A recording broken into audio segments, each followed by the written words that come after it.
ये आकाशवाणी का ईटानगर केंद्र है। कृषि जगत कार्यक्रम में मैं उद्घोषिका दीक्षा आप सभी का बहुत बहुत स्वागत करती हूँ। श्रोताओं, जो हमारे किसान भाई होते हैं वह अपना जीवन बहुत ही साधारण तरीके से जीते हैं। चाहे कड़ी धूप हो या तेज तूफान, या कड़ाके की ठंड हो या जोरदार बारिश, वे अपनी कड़ी मेहनत करके खेतों में अनाज उगाते हैं। इस कार्यक्रम के माध्यम से हम उन्हें ज्ञान और मनोरंजन प्रदान करते हैं।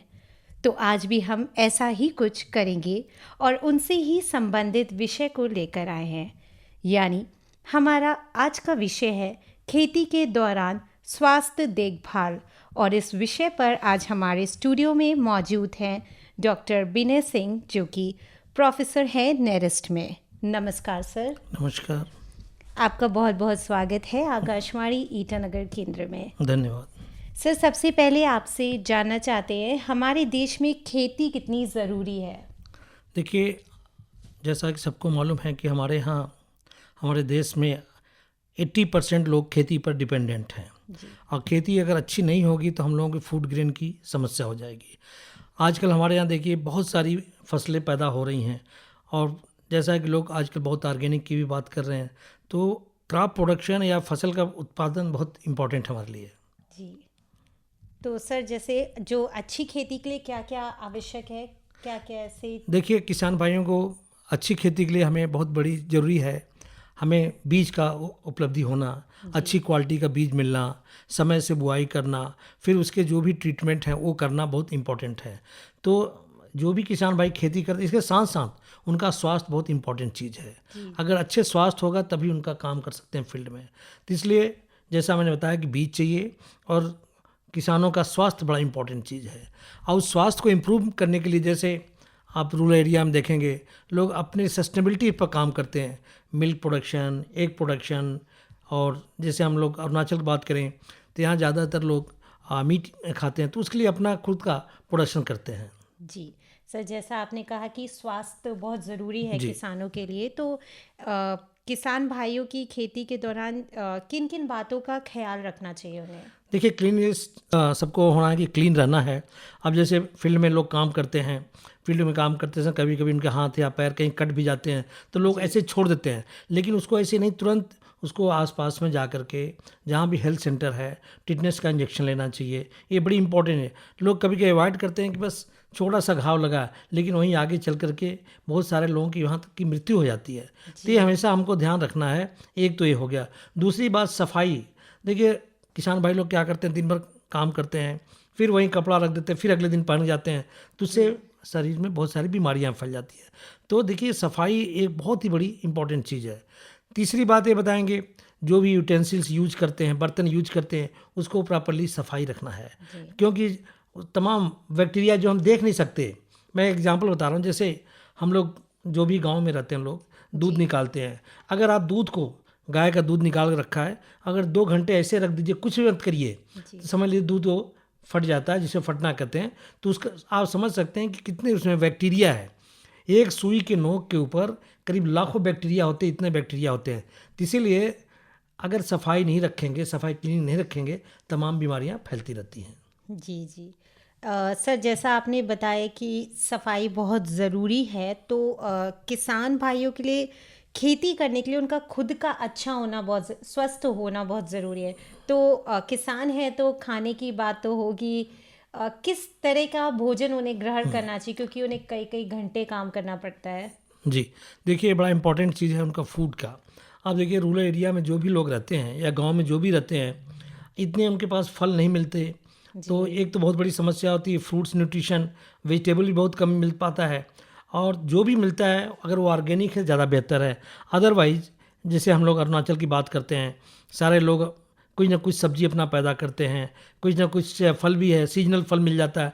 तो ये नहीं कि कोई खरीद कर ही खाना, जो सीजनल फल होता है वहीं। हमारे यहाँ कल्चर क्या है, जो ऑफ सीजन की फ्रूट्स हैं, जैसे अभी मान लीजिए इस समय तो अरुणाचल में खूब कीवी आ रहा है। कीवी बहुत ही अच्छा विटामिन सी का सोर्स है, इसके ये रिचेस्ट सोर्स है विटामिन सी का।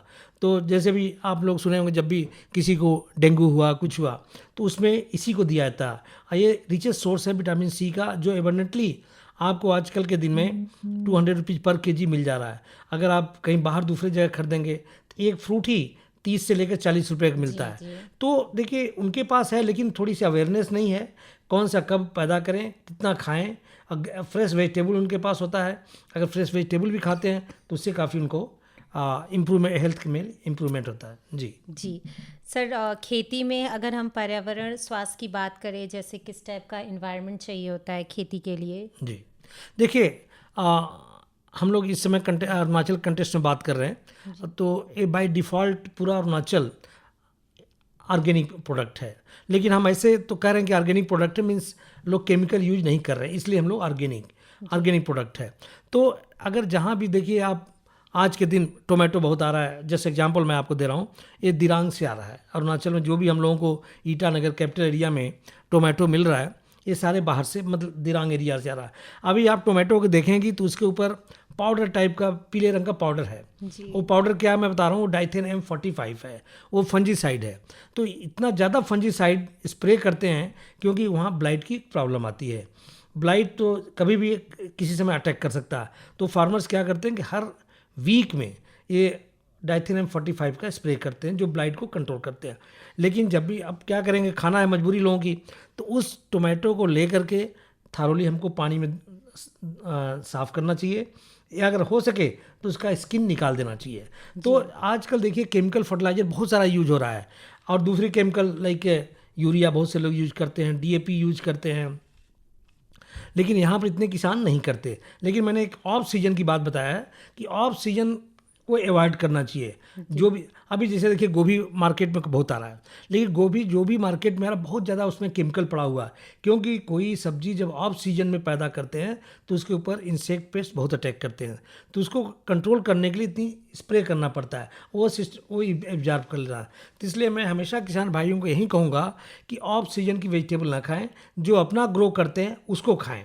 और दूसरी बात, यहाँ तो लोग केमिकल फर्टिलाइजर यूज नहीं करते, लेकिन बस एक एग्जांपल जहाँ कमर्शियल कल्टीवेशन कर रहे हैं, जैसा कि मैंने दिरांग का एग्जांपल दिया कि वहाँ पर टोमेटो खेती हो रही है, और टोमेटो अभी पोटैटो भी वहाँ करते हैं लोग ऑफ सीजन, तो वहाँ डाइथेन M45 वो फंजीसाइड है, तो फंजीसाइड का उपयोग करते हैं, जो कि हार्मफुल तो है हमारे ह्यूमन बॉडी के लिए, लेकिन वो क्लीन करके खाना है। जी सर, जैसा कि आपने कहा कि जो ये सीज़न की चीज़ें खानी चाहिए, ये तो मैंने भी सुना था अपने माँ बाप से पहले भी, कि जो सीज़नी फल और सब्जियां हैं वो खाने से लोगों को ज़्यादा न्यूट्रिशन मिलता है। सर, अच्छा, जैसा आपने अभी बोला ऑर्गेनिक फार्मिंग, तो जी। ये इसका बहुत प्रचलन हो रहा है, तो ये क्या है, इसे थोड़ा विस्तार से समझें। देखिए ऑर्गेनिक फार्मिंग का ये है कि कोई केमिकल फर्टिलाइजर यूज नहीं करेंगे। जो ऑर्गेनिक है, जैसे वर्मी कंपोस्ट हुआ, और ये जो गोबर का कंपोस्ट है, इस तरह की, या पत्तियां सड़ा करके ये सब चीज़ें दी जाती हैं। लेकिन देखिए कमर्शियल पॉइंट ऑफ व्यू से वो तो सर्टिफिकेशन होता है, हम जैसे कोई चीज़ प्रोड्यूस कर रहे हैं हम कर सकते हैं, लेकिन बिना सर्टिफिकेट के मार्केट में नहीं बिकेगा। उसके लिए अथराइज कंपनी होती हैं, वो गवर्नमेंट एजेंसीज होती हैं, आकर पूरे एरिया का कम से कम 5 साल का डेटा लेती है, तब वो देती है। लेकिन हम लोकल में बात कर रहे हैं, जैसे लोकल लोग यहाँ कोई केमिकल फर्टिलाइजर यूज नहीं करता। जो भी प्रोड्यूस करता है, देखिए यहाँ शिफ्टिंग खेती कल्टीवेशन भी होता है, तो शिफ्टिंग कल्टीवेशन क्या करता है, कुछ फॉरेस्ट एरिया को फरवरी मार्च में काटते हैं, उसी में वहीं बर्न कर देते हैं, उसी का जो बर्न किया हुआ ऑर्गेनिक मैटर है उसी में प्रोड्यूस होता है। तो ये जब हम ऑर्गेनिक की बात कर रहे हैं, तो ऑर्गेनिक में लेकिन कमर्शियल इतना प्रोडक्शन नहीं होता आजकल, लेकिन ऑर्गेनिक फर्टिलाइजर भी है, थोड़ा कॉस्टली होता है, तो फार्मर्स लोगों के लिए थोड़ी दिक्कत होती है खरीदना। लेकिन आजकल बहुत सारे लोग KV के कृषि विज्ञान केंद्र के अंदर, जो भी यहाँ पर एग्रीकल्चर डिपार्टमेंट, हार्टिकल्चर डिपार्टमेंट है, तो वर्मी कंपोस्टिंग की काफ़ी ट्रेनिंग भी दे रहे हैं, और लोगों ने प्रोडक्शन शुरू कर दिया।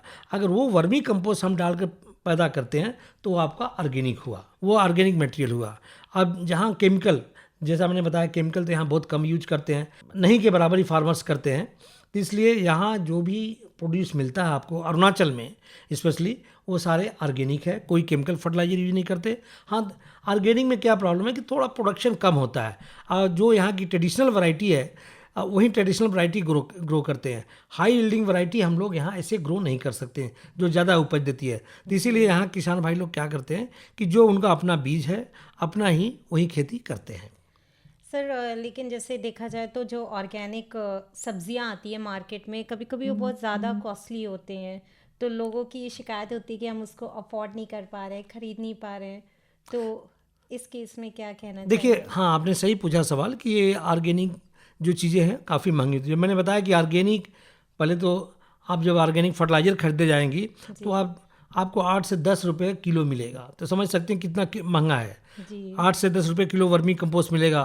फिर उसको कितने एरिया में डालेंगे, फिर कितना प्रोडक्शन होगा, तो मार्केट में उस चीज़ की प्राइस बहुत हाई हो जाती है। लेकिन अगर आप कंपेयर करिए जो केमिकल वाले खा रहे हैं और जिसको बीमारी हो गई, तो उससे ज़्यादा हम लोग मेडिसिन में खर्च कर दे रहे हैं। जी तो उसको अवॉइड करने के लिए अगर हम ऑर्गेनिक थोड़ी महंगी है तो उसे खाना ज़्यादा बेहतर। मैं एक एग्जांपल देता हूँ, जैसे आप यहाँ जो भी अरुणाचल में, इवन नेबरिंग स्टेट आसाम में भी राइस का प्रोडक्शन बहुत होता है, जी जी राइस का।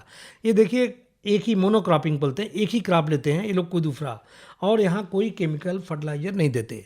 जो जी एक ही धान पैदा करेंगे, फिर ऊपर की बाली काट लेते हैं, फिर वहीं पौधा छोड़ते हैं, तो उसी के मटेरियल से फिर से प्रोडक्शन होता है। तो वहीं ऑर्गेनिक उनका मटेरियल है, वहीं डिकम्पोज होता है, उसी से होता है। तो नॉर्थ ईस्ट इंडिया में जनरली, जैसे सिक्किम को पूरा डिक्लेयर किया गया ऑर्गेनिक, जी मिजोरम को डिक्लेयर किया गया ऑर्गेनिक, यहाँ जैसे हम लोग पाइनएप्पल मिलता है, ऑरेंज मिलता है।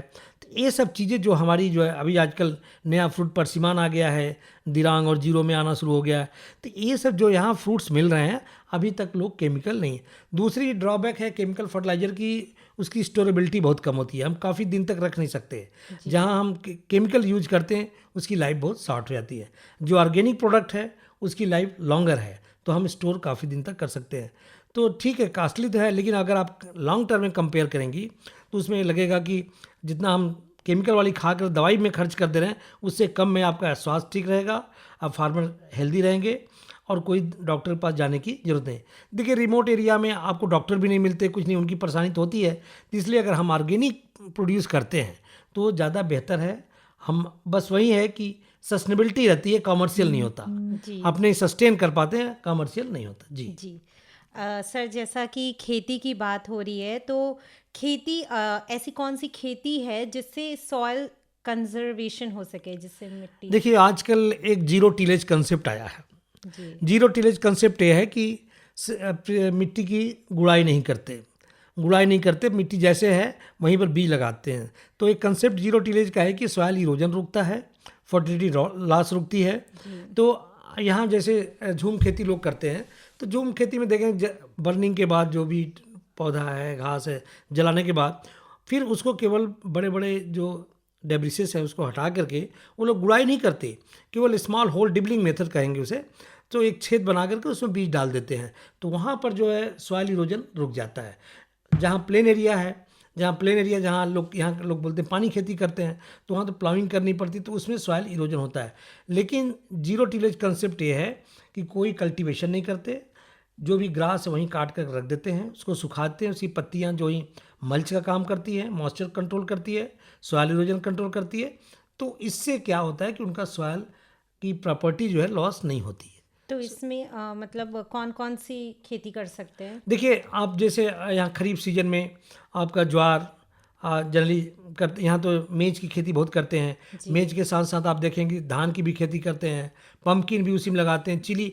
यहाँ की जो फार्मिंग करते हैं किसान भाई लोग अरुणाचल की, वो जो शिफ्टिंग कल्टीवेशन झूम खेती करते हैं, उसमें वो ऐसी चीज़ों का खेती करते हैं जो उनके घर की डे टू डे रिक्वायरमेंट की पूरी हो सके।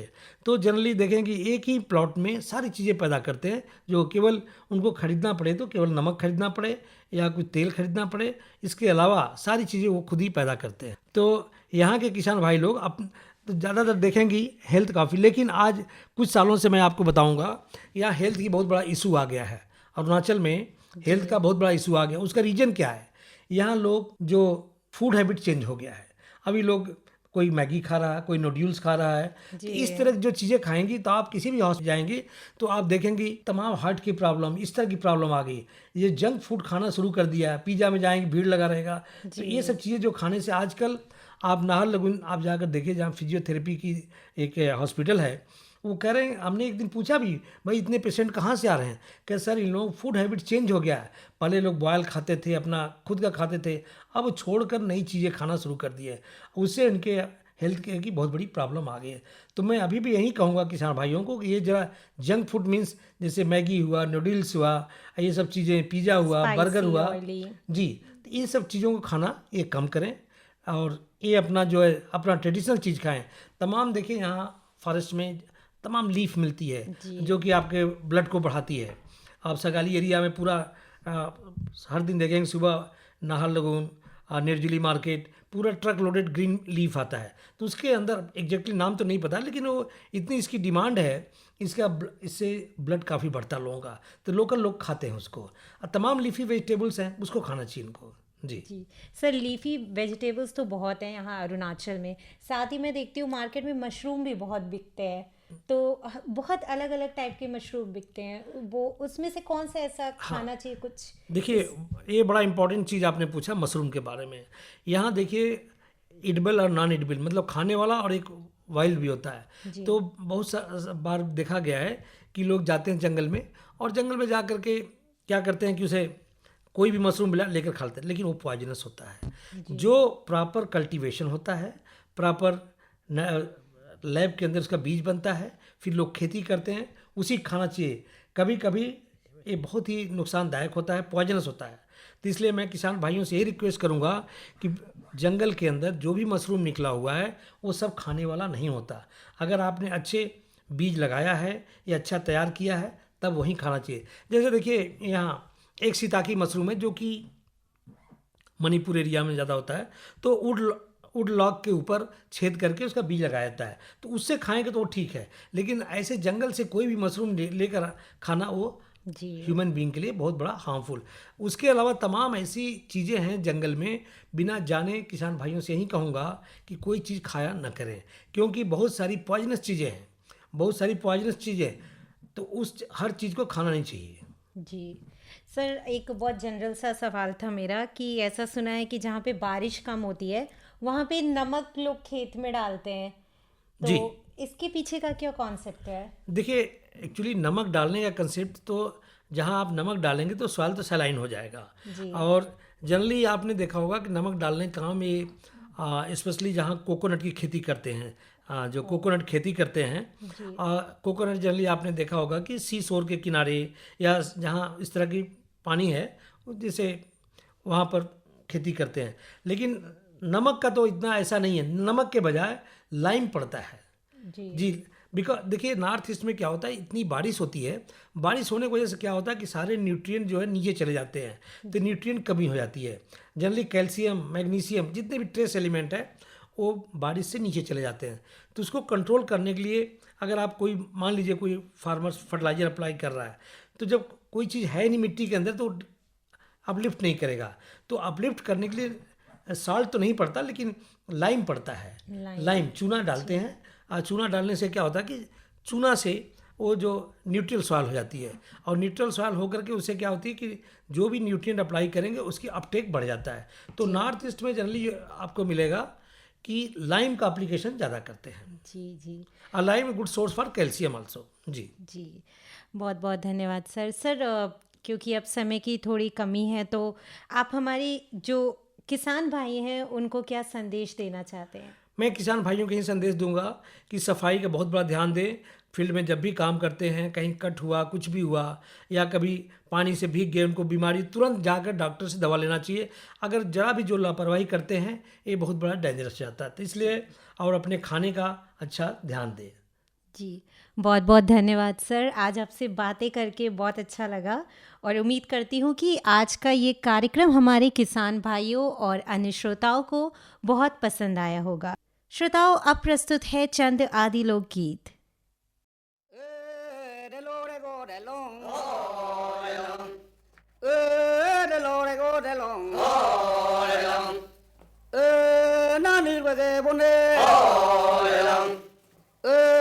आई बगे बुलवा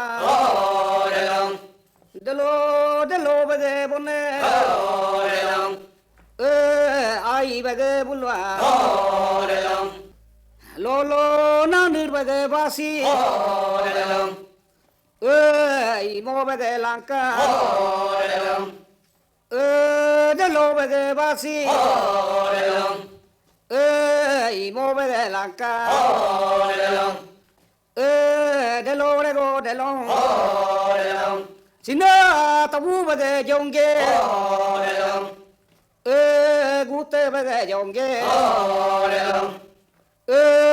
ibe bege sona nanir bege kullung delo bege kullung kulpo bege langka nanir bege babung bungu bege sina nanir bege bonne ai bege nolum alo gidye bege ngilung tuman bege pope yamo bege orman paman bege pope alo tagu bege bobo boa bege dakkai gute bege lurang mua bege dakkai sina gute bege yame campo bege bulu bomye bege ane tinnu bege ane aji bege linge keye bege ane aji bege linge tinna bege ane aji bege linge alwe gute bege bobo mua bege dakkai gante bege borang mua bege dakkai ogume gayo pipi gute gayo pipi delogi de dagang kosi kerang dagang kosi alo jelege ring me do kai dadie ring me do kai jetie ring me do kai alo na nirke bone ko ai ulwane ko de me jeti me ne ko de ko dange bom dag lang alo jeti me kele pegang kilangka sinodo ni ke gute ko pobeso apo onge alo gidye apo onge lutore apo onge tupue nakupe delo dadi ke sok sung soni ke sok sung sinalu bu singere be nyopi ke ngere be jengem nem gulung jengem nem reu me ge nanur bulare me suman ke tolangka doni gite poweso yusi egwe mulna pe alo de lo rong me la mene rong me inagute lurang dagang ayang ai gamte lurang dagang ayang ai xin nó kêu mẹ ra đi Ogu me layo pi pi. bộ tệ bù lu kê Ogu me layo pi pi. xin đã có xích quê mẹ Ogu me layo pi pi. cho mẹ pana mẹ Ogu me layo pi pi. để lo ra đi kê rọc cô mẹ Ogu me layo pi pi. chỉ có mẹ rọc cô mẹ Ogu me layo pi pi. soi để đắc ca bông Ogu me layo pi pi. xin nó rồi đuôi phải luôn có si Ogu me layo pi pi. rồi ra mẹ phải lang có si Ogu me layo pi pi. kim băng phải lang có si Ogu me layo pi pi. xin nó sâu độc cái gối nghe Ogu me layo pi pi. nghe sẽ xí ra đúng có si Ogu me layo pi pi. alo nó được cái bọn này có Ogu me layo pi pi. ai bù loa kê lệ Ogu me layo pi pi. nghe sâu đông mẹ kê lệ nghe Ogu me layo pi pi. nghe bác nghe cứ lăng cả Ogu me layo pi pi. sâu độc cái mẹ ô cô Ogu me layo pi pi. nghe dôm dô rô nà cô Ogu me layo pi pi. hello sâu độc cái kê lệ nghe Ogu me layo pi pi. nghe bác mà nè em mười lo Ogu me layo pi pi. đồ ní cái bay nghe Ogu me layo pi pi. sĩ nghe ru so na Ogu me layo pi pi. gampue pero nghe Ogu me layo pi pi. mẹ ô bò đòn cắp na ke Ogu me layo pi pi. hello mi lue ma ni nghe Ogu me layo pi pi. mà nghe quê mò có Ogu me layo pi pi. để long nè rong nghe mẹ Ogu me layo pi pi. la mẹ nè rong nghe mẹ Ogu me layo pi pi. xin nó ra đi bộ tê linh cu mẹ इस गीत के साथ ही ये कार्यक्रम यहीं पर समाप्त होता है। नमस्कार।